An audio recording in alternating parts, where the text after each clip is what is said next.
ఓం అస్మద్గురుభ్యో నమ. శ్రీమతే రామానుజాయ నమ. ప్రియ భగవద్బంధువులందరికీ ఆచార్య మంగళాశాసనములతో 7వ తారీఖు బుధవారం అమ్మ ఆండాళ్ళ తల్లి అవతరించినటువంటి తిరునక్షత్ర మహోత్సవం, భగవంతుడైనటువంటి ఆ యొక్క శ్రీ మహావిష్ణువు తన యొక్క ఆయుధాలైనటువంటి శంఖం, చక్రం, గదం, నందకం, వనమాల ఇలాగా అన్నింటినీ కూడా ఈ కలియుగంలో భగవంతుని యొక్క భగవద్ విషయాన్ని తెలపాలని ప్రతి ఒక్కరికి కూడా తెలియాలన్నట్లుగా 12 మంది ఆళ్వార్లుగా అవతరింపచేశాడు సాక్షాత్తు. ఈ యొక్క ఆళ్వార్లో అన్ని జాతుల వారు కూడా ఉన్నారు. బ్రాహ్మణ వాళ్ళు, క్షత్రియులు, శూద్రులు అందరూ కూడా ఉన్నారు. అంటే వర్ణరహితంగా ఆళ్వార్లు వచ్చి ఈ యొక్క భూమి మీద అవతరించి స్వామి యొక్క గుణగణాలని ప్రతి ఒక్కరికి కూడా తెలియపరచడం జరిగింది.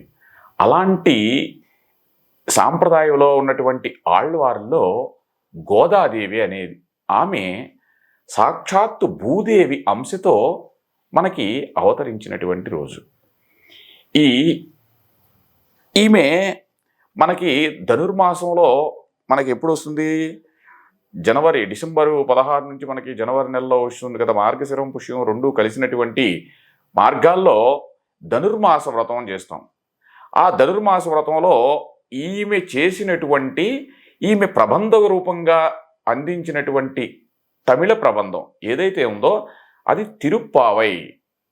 అది ప్రతి ఒక్క వైష్ణవ దేవాలయాల్లో అనుసంధింప చేయాలి అని ఒక శాసనంగా ఉంది. ఆ దేవాలయాల్లో ప్రతి నిత్యం కూడా ఈ యొక్క తిరుప్పావై సేవాకాలం జరుగుతుంది. ఆ ధనుర్మాసంలో కాదు, ఇప్పటికీ కూడా మన వైష్ణవ దేవాలయాల్లో ప్రతిరోజు కూడా తిరుప్పావై అనుసంధానం చేయాలన్నట్లుగా మనకి చెప్తుంది. ఎందుకంటే పండితులను మరియు పామరులు సైతం కూడా ఇప్పుడు వేద సమ్మతమైనటువంటిది ఈ యొక్క ద్రావిడ ప్రబంధం, తమిళ ప్రబంధం. మనం అందరూ కూడా చాలామంది ఈ ప్రబంధాన్ని తమిళలో ఎందుకు, తెలుగులో రాయొచ్చు కదా అని అన్నారు. కానీ ఏంటంటే ఆ ద్రావిడ ప్రబంధం కూడా ఒక వేద సమ్మతమైనటువంటిది. అంటే 4 వేదములు ఏవైతే ఉన్నాయో, ఋక్, యజుస్, సామ, అథర్వణ వేదాలు ఏవైతే ఉన్నాయో ఆ వేదాలన్నిటికీ కూడా ఒక మెట్టు పైనే ఉంటుందన్నట్లుగా సాక్షాత్తు భగవంతుడైనటువంటి ఆ యొక్క శ్రీ మహావిష్ణువే అగస్త్యునికి హామీ ఇచ్చాడంట. ఈ యొక్క ద్రావిడ ప్రబంధం అన్నిటికన్నా ఒక మెట్టు పైన ఉంటుంది అని. అలాంటి ద్రావిడ ప్రబంధంలో నుంచి ఆళ్వార్లు అనుగ్రహించినటువంటి నాలాయిర దివ్య ప్రబంధంలో ఉన్నటువంటి అన్నింటిలో ఈ గోదాదేవి కూడా ఆళ్వార్లుగా మనకి ఉన్నది. ఒక స్త్రీమూర్తి. అందరిలో ఆళ్వార్లో కన్నా ఈమెకి ఒక విధమైనటువంటి ప్రాధాన్యత ఇచ్చారు అందరూ కూడా. అలాంటి మహాతల్లి మనకి అనుగ్రహించండి తిరుప్పావై. ఈమె ఎప్పుడు అవతరించింది అంటే కలియుగం 98వ సంవత్సరం నలమాసం కర్కాటక మాసం శుక్లపక్ష చతుర్దశి మంగళవారం పుబ్బా నక్షత్రం పూర్వ పల్గుని నక్షత్రంలో భూదేవి అంశతో విష్ణు చిత్తుల వారికి ఆవిర్భవించిందంట. అయితే జనక మహారాజుకి సీతామహాసాధ్వి ఎలా అయితే గనక తన యొక్క నాగలికు ఎలా అయితే గనక అంశతో తవ్వుతుండగా కనపడిందో అలాగే ఈ యొక్క విష్ణు చిత్తుల వారు వీరు ఎక్కడ మనకి గోదాదేవికి కూడా ఆ యొక్క తులసి వనంలో తీస్తూ ఉండగా కనపడిందంట. అప్పుడు ఈ యొక్క విష్ణు చిత్తుల వారు, వీరు పెరియాళ్ళవార్లు అంటారు. అందరికీ కూడా చాలా విశేషమైనటువంటి ఆళ్వార్లో కూడా ఈమె గోదాదేవి వారి యొక్క తండ్రి గారు అయినటువంటి విష్ణు చిత్తుల వారికి కూడా పెరియా అంటే పెద్ద ఆళ్వార్లుగా మనకి ఎన్నికారంటే వారు సాక్షాత్తు ఆ యొక్క భగవంతునికే మంగళాశాసనాలు చేశారు. ఆయనకి ఇలా ఉండాలి, ఇలా ఉండాలని మంగళాశాసనం చేశారు. అలాంటి ఆళ్వార్ల యొక్కకి ఈమె కనపడిందనమాట. అప్పుడు వీరు ఎంతో గారాభంగా ఆమెను పెంచుతూ ఆమెకు కోదై అన్నారు. కోదై అంటే ఏంటి? మాల. అంటే గారాభంతో పెంచాడు. అంటే మాల అంటే ఆమె పుష్పకైంకర్యం చేసేవారు విష్ణు చిత్తుల వారు. ఎందుకంటే బ్రాహ్మణులు అయినప్పటికీ కూడా అధ్యయనాదులు లేకుండా ఒక పుష్పమాల కైంకర్యం స్వామికి కైంకర్య రూపేణ చేస్తున్నారు కాబట్టి అలాంటి వారు ఆమెకి ఏం పెట్టారంటే కోదై అంటే మాల అని పేరు పెట్టారనమాట.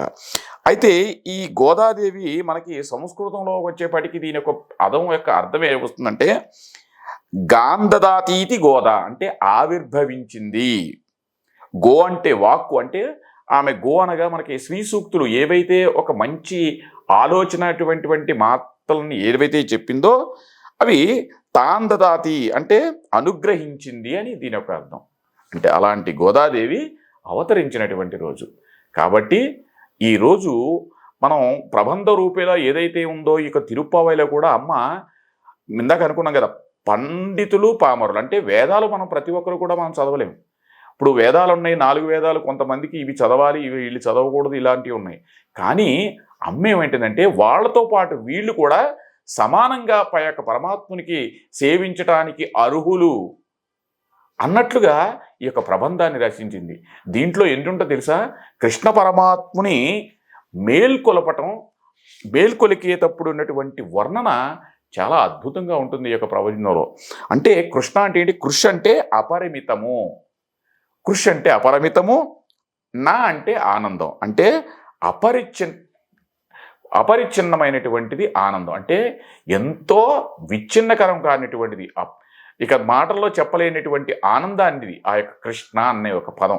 అలాంటి పదాన్ని కృష్ణున్నే తన యొక్క భర్తగా పొందాలని ఆళ్వారులు చెప్పినట్టుగా ఆ యొక్క 108 దివ్యదేశ పెరుమాళ్ళ యొక్క వర్ణనలో చెబుతూ ఉన్నప్పుడు ఆ యొక్క అమ్మ గోదాదేవి ఆ యొక్క పెరుమాళ్ళ యొక్క గుణగణాలని ఈయన్నే మనం వివాహం చేసుకోవాలని ఒక దృఢమైన నిశ్చయానికి వచ్చి అప్పుడు సాక్షాత్తు శ్రీరంగనాథుడినే వివాహం చేసుకుండా తెలిసింది.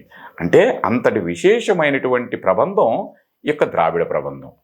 దీంట్లో కూడా ఎంత వర్ణనం, ఇలాగ మాకు ఇవి కావాలి, మేము ఈ రకంగా మేము నడుచుకోవాలి, మేము ఈ యొక్క వ్రతం చేయటం వల్ల తానొక్కటే కాకుండా ఆమె ఒక్కటే ఆచరిస్తే అంతవరకే ఉంటుంది, కానీ నాతో పాటు 10 మందికి కూడా ఈ యొక్క భాగ్యం కలగాలి, ఆ యొక్క పరమాత్ముని అందరూ కూడా పొందాలి అన్న సదుద్దేశంతో తాను వెళుతూ అందరినీ కూడా మేల్కొల్పడానికి కృష్ణ పరమాత్ముని మేల్కొలిపి పొద్దున్నే ఒక గోపికను మరొక గోపికను కూడా వెళ్ళి ఆ యొక్క అందరూ కలిపి ఆ యొక్క శ్రీకృష్ణ పరమాత్ముని మేల్కొలిపి మేము ఈ చేస్తున్నాము, మాకు ఇవి కావాలి, దానికి నీవు అనుగ్రహించవలసింది అని 30 పాసురాలు కూడా వర్ణంలో చాలా బాగా చెప్తుంది. కాబట్టి అలాంటి అమ్మ మనకి అవతరించినటువంటి రోజు బుధవారం 7వ తారీఖున. కాబట్టి ఆ రోజున ప్రతి ఒక్కరూ కూడా గోదాదేవి అనుసంధించినటువంటి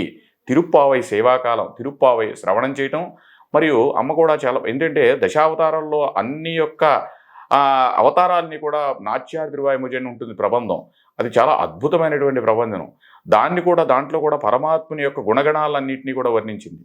కాబట్టి అలాంటి అమ్మవారు మనకి ఆవిర్భవించినటువంటి రోజు కాబట్టి ప్రతి ఒక్కరూ కూడా ఈ యొక్క తమిళ ప్రబంధాన్ని మీకు అర్థం కాకపోవచ్చు, కానీ అది ఒక చదవటమే కానీ ఒక పాడటం రూపేణ కానీ ప్రతి ఒక్కరూ కూడా అమ్మ యొక్క అనుగ్రహానికి పాత్రులవ్వాలి అని కాబట్టి చెప్పింది. కాబట్టి అమ్మ యొక్క ద్రావిడ ప్రబంధాన్ని ప్రతి ఒక్కరూ కూడా ఆ రోజున తిరుప్పావై శ్రవణం చేసి ఆ యొక్క గోదాదేవి యొక్క అనుగ్రహం ప్రతి ఒక్కరు కూడా పొందాలని ఆ యొక్క శ్రీమన్నారాయణమూర్తిని ప్రార్థిస్తూ కర్కటే పూర్వ పల్గుణ్యాం తులసీం కాననోద్భవాం పాండ్యే విశ్వంబరాం గోదాం వందే శ్రీ రంగనాయకి.